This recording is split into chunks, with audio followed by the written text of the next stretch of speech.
नमस्कार मंडळी, श्री स्वामी समर्थ. स्वागत आहे तुमचं माझ्या यूट्यूब चॅनलवरती. आजचा दिवस तुम्हा सर्वांना खूप छान, सुखाचा, आनंदाचा आणि समाधानाचा जाऊ देत, हीच मी स्वामींच्या चरणी प्रार्थना करते आणि आजच्या या नवीन व्हिडिओला सुरुवात करते. पण त्या अगोदर तुम्ही माझ्या चॅनलवरती जर नवीन असाल तर चॅनलला पण लगेच सबस्क्राईब करा आणि कमेंटमध्ये श्री स्वामी समर्थ लिहायला अजिबात विसरू नका. आज 18 जानेवारी वार आहे रविवार आणि आज आलेली आहे वर्षातली पहिलीच मौनी अमावस्या, जी पौष अमावस्या म्हणूनही ओळखली जाते आणि म्हणूनच या अमावस्येला इतर अमावस्यांपेक्षा खूप जास्त धार्मिक आणि आध्यात्मिक महत्त्व दिलं जातं. प्रत्येक महिन्यात अमावस्या येतेच, पण मौनी अमावस्या ही सर्वात विशेष मानली जाते, कारण या दिवशी मौन, संयम आणि शांततेला फार मोठं स्थान आहे. मौनी म्हणजे मौन म्हणजेच कमी बोलणं, मन शांत ठेवणं आणि स्वतःकडे अंतर्मुख होणं. आपल्या रोजच्या धावपळीच्या जीवनामध्ये पूर्ण मौन पाळणं हे सर्वांना शक्य नसतं आणि ते अपेक्षितही नाही. पण किमान या दिवशी शांत राहणं, कमी बोलणं, वाईट विचार टाळणं आणि संयम ठेवणं हे खूप महत्त्वाचं मानलं जातं. शास्त्रात सांगितलेलं आहे की मौनी अमावस्येला शांत मनाने केलेली पूजा, जप किंवा प्रार्थना अनेक पटीने फळ देते आणि म्हणून या दिवशी गोंधळ, वाद, भांडण आणि कठोर शब्द टाळावेत. शक्य असेल तर सकाळी शांतपणे स्नान करून सूर्याला जल अर्पण करावं, कारण त्यामुळे जीवनामध्ये सकारात्मक ऊर्जा आणि तेज वाढतं. या दिवशी भगवान श्री हरी विष्णू आणि भगवान शिव यांची पूजा विशेष फलदायी मानली जाते आणि मोठ्याने मंत्र म्हणण्यापेक्षा मनातल्या मनात शांतपणे केलेला जप अधिक प्रभावी ठरतो. मौनी अमावस्या ही पितरांना समर्पित तिथी असल्यामुळे या दिवशी पितरांचं स्मरण, त्यांच्यासाठी प्रार्थना आणि दीपदान करणं हे अत्यंत शुभ मानलं जातं.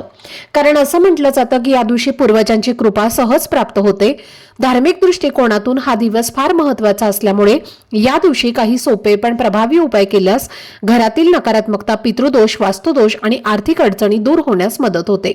तर आजच्या या व्हिडिओमध्ये तुम्हाला असाच एक अतिशय प्रभावी आणि सोपा असा उपाय सांगणार आहे, जो आज संध्याकाळी मौनी अमावस्येच्या दिवशी कापुरासोबत एक खास वस्तू जाळून करायचा आहे. आणि हा उपाय केल्याने घरातील भांडणं कमी होतात, नकारात्मक ऊर्जा दूर होते, लक्ष्मीची कृपा वाढते आणि कुटुंबाची भरभरून प्रगती होते. तर ही वस्तू कोणती आहे आणि ती नेमकी कधी आणि कशी जाळायची आहे याबद्दलची संपूर्ण माहिती आजच्या व्हिडिओमध्ये मी तुमच्यासोबत शेअर करणार आहे. त्यामुळे व्हिडिओ हा स्किप न करता शेवटपर्यंत नक्की पहा, जेणेकरून तुमच्यापर्यंत योग्य ती माहिती पोहोचेल.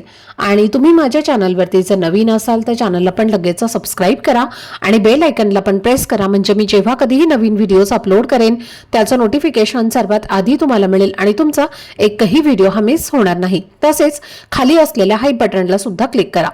तर पहा मंडळी, आपल्या हिंदू धर्मामध्ये कापूर लावण्याला खूप मोठं आणि विशेष महत्त्व दिलेलं आहे, कारण शास्त्रानुसार कापुराशिवाय कोणतीही पूजा पूर्ण मानली जात नाही आणि म्हणूनच कापूर हा शुद्धता, सकारात्मकता आणि दैवी ऊर्जेचं प्रतीक मानला जातो.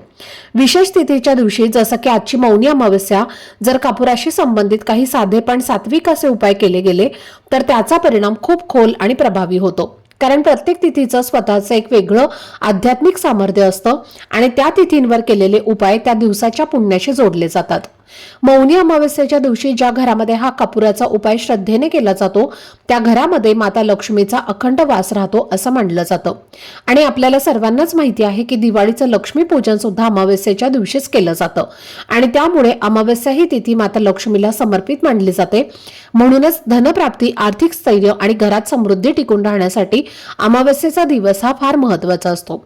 आता जर तुमच्या आयुष्यात सतत आर्थिक अडचणी येत असतील, कष्ट करूनही पैसा हातामध्ये टिकत नसेल, घरातील मुलांची किंवा पतीची प्रगती थांबलेली वाटत असेल किंवा पैसा येतो पण तो लगेचच खर्च होऊन जात असेल, म्हणजेच जिथे थोडं कमावतात तिथे जास्त खर्च होत असेल, तर हे सगळं याचा संकेत असतात की माता लक्ष्मी अजून तुमच्या घरामध्ये स्थिर झालेली नाही. लक्ष्मी नांदणं म्हणजे फक्त पैशाची वाढ एवढंच नसून घरात शांतता, एकमेकांमध्ये प्रेम, समजूतदारपणा, सकारात्मक वातावरण आणि समाधान असणं हे सुद्धा तितकंच महत्त्वाचं असतं. कारण जिथे मनशांती असते तिथेच लक्ष्मी स्थिर राहते आणि म्हणूनच पैसा मिळवण्या इतकंच घराचं वातावरण शुद्ध, शांत आणि आनंदी असणं सुद्धा गरजेचं आहे. आणि यासाठीच अमावस्येसारख्या शक्तिशाली दिवशी केलेला हा उपाय खूप उपयुक्त ठरतो. कारण अमावस्येच्या दिवशी केलेले उपाय कधीही वाया जात नाहीत. जर तुमच्या घरात सतत वादविवाद, भांडणं, क्लेश, पितृदोष, ग्रहदोष किंवा वास्तुदोष जाणवत असेल किंवा घरावर कोणाची नजर लागल्यासारखी वाटत असेल तर हा उपाय नक्की करा. कारण कापुराचा धूर हा अत्यंत शुद्ध आणि दैवी मानला जातो, जो घरातील नकारात्मक ऊर्जा नष्ट करून वातावरण पवित्र करतो।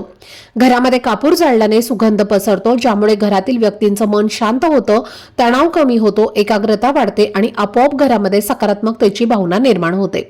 विशेष म्हणजे कापुरासोबत काही विशिष्ट वस्तू जाळल्याने अक्षय पुण्य प्राप्त होतं असं शास्त्रात सांगितलं आहे। आणि म्हणूनच आजच्या या मौनी अमावस्येच्या दिवशी हा उपाय केल्यास घरात सकारात्मक ऊर्जा वाढते, नकारात्मक लहरी दूर होतात आणि समृद्धीचा मार्ग मोकळा होतो। आज हा उपाय तुम्ही संध्याकाळी 6 वाजल्यापासून ते रात्री 12 वाजेपर्यंत कधीही करू शकता। पण जर शक्य असेल तर संध्याकाळी 6 ते रात्री 10:30 या वेळेमध्ये करण्याचा प्रयत्न करा, कारण या काळात सकारात्मक लहरी अधिक सक्रिय असतात आणि त्या वेळेत केलेला उपाय अधिक प्रभावी ठरतो। मौनी अमावस्येच्या दिवशी नकारात्मक शक्ती इतर अमावस्येपेक्षा जास्त जागृत असतात असं मानलं जातं आणि म्हणूनच या दिवशी असे शुद्ध आणि सात्विक उपाय घरात केल्याने या नकारात्मक शक्तींचा परिणाम आपल्या कुटुंबावर किंवा घरातील व्यक्तींवर होत नाही आणि घर सुरक्षित, शांत, समृद्ध राहतं। आता हा उपाय करण्यापूर्वी तुम्हाला सर्वप्रथम तुमच्या देवघरामध्ये दिवा लावून घ्यायचा आहे, धूपदीप अगरबत्ती लावून वातावरण प्रसन्न करायचं आहे। घराचा मुख्य दरवाजा हा सुद्धा तुम्हाला उघडा करून ठेवायचा आहे, घराच्या खिडक्या उघड्या करून ठेवायच्या आहेत आणि त्यानंतर घराचा मुख्य प्रवेशद्वारावरती सुद्धा तुम्हाला एक दिवा प्रज्वलित करायचा आहे आणि त्यानंतरच हा उपाय तुम्हाला करायचा आहे। आता हा उपाय करण्यासाठी तुम्हाला 5 भीमसेनी कापराच्या वड्या घ्यायच्या आहेत। भीमसेनी कापूर तुमच्याकडे नसेल तर तुम्ही साधा कापूर घेतला तरीही चालेल। सर्वप्रथम आपल्याला या कापराच्या वड्या शुद्ध गाईच्या तुपामध्ये भिजवायच्या आहेत आणि त्यानंतर एक मातीची पणती घ्यायची आहे किंवा तुमच्याकडे कापूर जाळण्याचं भांड असेल तर ते सुद्धा तुम्ही घेऊ शकता किंवा एखादी प्लेट घेतली तरी सुद्धा चालेल। सर्वप्रथम थोडेसे तांदूळ तुम्हाला त्या कापूर जाळण्याच्या भांड्यामध्ये ठेवायचे आहेत आणि त्या तांदळावरती तुम्हाला 5 भीमसेनी कापराच्या वड्या ज्या आहेत तर त्या ठेवायच्या आहेत आणि आपण तुपामध्ये भिजवलेल्या ज्या आहेत तर त्या तुम्हाला ठेवायच्या आहेत आणि त्यानंतर काय करायचं आहे, त्यासोबतच 2 अखंड फुलाच्या लवंगा ज्या असतात तर त्या सुद्धा घ्यायच्या आहेत आणि सोबतच 2 हिरव्या वेलची सुद्धा तुम्हाला ठेवायच्या आहेत। त्यानंतर तुम्हाला चिमूटभर पिवळी मोहरी घ्यायची आहे आणि ती आपल्या हातामध्ये घ्यायची आहे। पिवळी मोहरी तुमच्याकडे नसेल तर तुम्ही काळी मोहरी सुद्धा घेऊ शकता आणि ही मोहरी आपल्या घरातील प्रत्येक व्यक्तीवरनं तुम्हाला डोक्यापासून ते खाली पायापर्यंत 7 वेळेला उतरवून घ्यायची आहे आणि ही मोहरी सुद्धा तुम्हाला त्या कापरावरती टाकायची आहे। प्रत्येक व्यक्तीसाठी तुम्हाला वेगवेगळी मोहरी घेण्याची गरज नाही, एकच चिमूटभर मोहरी घ्यायची आहे आणि सर्वांवरून तुम्हाला ती उतरवून घ्यायची आहे आणि त्यानंतर एक तमालपत्र घ्यायचं आहे, ज्याला आपण तेजपत्ता देखील म्हणत असतो। तर हे तमालपत्र देखील तुम्हाला त्या कापरावरती ठेवायचं आहे आणि नंतर हा कापूर जो आहे तर तो तुम्हाला प्रज्वलित करायचा आहे। कापूर हा आपल्याला आपल्या देवघरासमोर ठेवून प्रज्वलित करायचा आहे। कापूर प्रज्वलित केला की श्री स्वामी समर्थ, श्री स्वामी समर्थ या मंत्राचा जप करायचा आहे आणि काही वेळानं ते भांड देवघरासमोरनं उचलायचं आहे आणि त्याचा धूर हा संपूर्ण घरामध्ये तुम्हाला फिरवायचा आहे। तुमच्या बाल्कनीमध्ये, प्रत्येक बेडरूममध्ये, हॉलमध्ये सगळीकडे तुम्हाला हा धूर फिरवायचा आहे आणि त्यानंतर हे भांड घेऊन तुम्हाला घराच्या मुख्य प्रवेशद्वारावरती सुद्धा जायचं आहे। प्रवेशद्वारावरती सुद्धा काही वेळासाठी हे भांड ठेवायचं आहे आणि पुन्हा तिथून उचलून तुम्हाला तुमच्या देवघरासमोर आणून ठेवायचं आहे। आता जोपर्यंत कापूर जळत आहे तोपर्यंत तुम्हाला याच मंत्राचा जप करायचा आहे आणि हा जप देखील तुम्हाला मनातल्या मनात करायचा आहे। ज्या प्रकारे आपण मौन करत असतो मनातल्या मनात, तर तसंच तुम्हाला हा मंत्र सुद्धा मनातल्या मनातच म्हणायचा आहे आणि शांततेमध्ये तुम्हाला हा उपाय जो आहे तर तो करायचा आहे। जो व्यक्ती हा उपाय घरातील करणार आहे तर त्या व्यक्तीने उपाय करत असताना कोणाशीही बोलायचं नाही, अगदी शांततेमध्ये तुम्हाला हा उपाय जो आहे तर तो करायचा आहे। आता या भांड्यातल्या सगळ्या वस्तू जळून झाल्यानंतर तुम्हाला काय करायचं आहे, त्यामध्ये थोडंसं पाणी टाकायचं आहे आणि ते तुम्हाला तुळस सोडून इतर कोणत्याही झाडाच्या मुळापाशी टाकून द्यायचं आहे किंवा तुम्ही निर्माल्यामध्ये या वस्तू टाकून दिल्या तरी सुद्धा चालेल। जे काही कापूर जाळण्याचा भांड आहे, पणती आहे किंवा प्लेट आहे तर ते तुम्ही स्वच्छ करून पुन्हा वापरायला घेऊ शकता। तर असा हा उपाय जो आहे तर तो तुम्हाला आज मौनी अमावस्येला संध्याकाळी आपल्या घरामध्ये करायचा आहे। पहा, इतका प्रभावी हा उपाय आहे। हा उपाय जर तुम्ही घरात केला तर तुमच्या घरामध्ये अनेक चांगले सकारात्मक बदल जे आहेत तर ते तुम्हाला होताना जाणवतील। त्याचबरोबर ही मौनी अमावस्या या दिवशी भगवान शिवशंकरांची पूजा केली जाते। हा दिवस भगवान शिवशंकरांना देखील समर्पित आहे आणि म्हणून जर तुमच्या घराजवळ बेलवृक्ष असेल, बेलाचं झाड असेल, अगदी छोटंसं असलं, मोठंसं असलं तरी सुद्धा तुम्हाला त्या झाडाखाली एक दिवा लावायचा आहे। एक मातीची पणती घ्या, त्यामध्ये शुद्ध गाईचं तूप घालायचं आहे आणि त्यानंतर जोडवात तुम्हाला घालायची आहे किंवा तुम्ही फुलवात जी आहे तर ती सुद्धा दिव्यामध्ये घालू शकता किंवा फुलवात तुम्ही तुपामध्ये भिजवून देखील या दिव्यामध्ये ठेवू शकता आणि त्यासोबतच तुम्हाला 3 लवंगा ज्या आहेत तर त्या घ्यायच्या आहेत आणि त्या दिव्यामध्ये टाकायच्या आहेत आणि असा हा दिवा तुम्हाला बेलवृक्षाखाली प्रज्वलित करायचा आहे।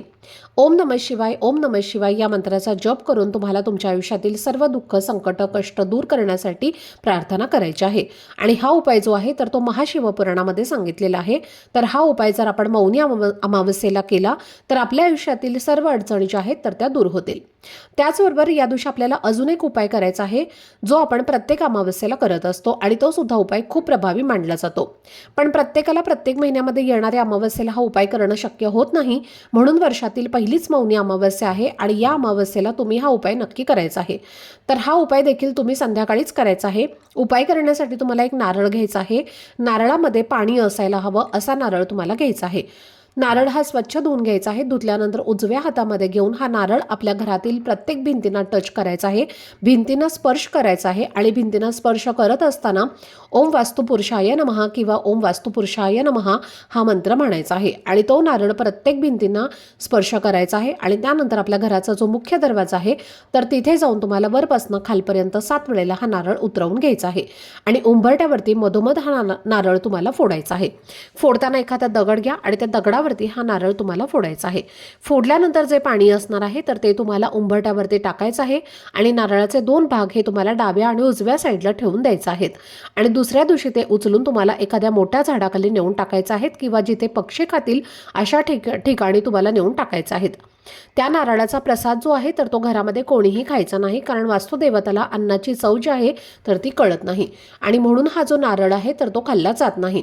तर हा उपाय जो आहे तर तो घरातील वास्तू शांत करण्यासाठी, घरातील कटकटी अडचणी कमी होण्यासाठी हा उपाय दर अमावस्येला केला जातो.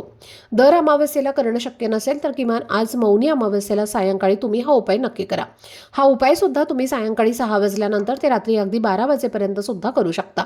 तर हे सर्व उपाय जे आहेत तर ते अतिशय प्रभावी आणि सात्विक आहेत. यापैकी कोणताही एक उपाय तुम्हाला करणं शक्य होईल तो उपाय तुम्ही नक्की करा आणि यापैकी सर्वच उपाय जर तुम्हाला करणं शक्य झालं तर सगळे उपाय सुद्धा तुम्ही अवश्य करू शकता. तर ही अत्यंत महत्त्वाची माहिती मला तुमच्यासोबत शेअर करायची होती. आजचा हा व्हिडिओ जर तुम्हाला आवडला असेल, माहितीपूर्ण वाटला असेल तर व्हिडिओला लाईक, शेअर आणि चॅनलला सबस्क्राईब नक्की करा. भेटूयात पुढच्या व्हिडिओमध्ये. तोपर्यंत सर्वांना श्री स्वामी समर्थ.